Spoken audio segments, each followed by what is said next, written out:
అమ్మ నీ దగ్గర బోలెడంత శక్తి ఉంది. ఎవరైనా శక్తి ఉన్న వాళ్ళు ఏం చేస్తారు, ముందు బిడ్డలకి చూసుకుంటారు. పెద్ద కొడుకు విఘ్నేశ్వరుడికి ఏమైనా చేద్దామంటే ఏం చెయ్యాలి, ఆయనే పరమశక్తివంతుడు, ఇంకా నువ్వు ఆయనకేం చెయ్యక్కర్లా. ఇక రెండో వాడు సుబ్రహ్మణ్యుడు మహాజ్ఞాని, ఆయనకేమీ చెయ్యక్కర్లా.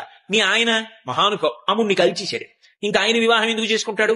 కానీ అలాంటి వాణ్ణి తపస్సు చేసి ఓంచి మెడలో తాళి కట్టించుకోడు, నీది కదా గొప్పతనం. కాబట్టి నువ్వు శంకరుడికి ఏం చేస్తావు నీ శక్తితో, ఏమీ చెయ్యక్కర్లా, ఆయన మహానుభావుడు.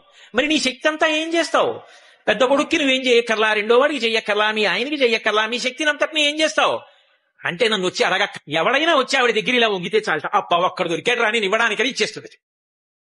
అమ్మా అప్పుట్ట నువ్వు సంతోషంగా నవ్వుతుంది తప్ప, నా దగ్గర ఉన్నది ఇవ్వడానికి ఇవ్వాళుడు దొరికాడు రా నాకని సంతోషిస్తావమ్మా. కావలసిందల్లా నీ దగ్గరికి వచ్చి నిటారుగా వెదురు బద్దలా నిలబడ్డం కాదు. ఇలా వంగ శిభు మహానుభావుడు పరమశివుని యొక్క ఇల్లాలివి. అమ్మా లోకములను కన్న తల్లివి, అపారముగా అనుగ్రహించగలిగినటువంటి జగన్మా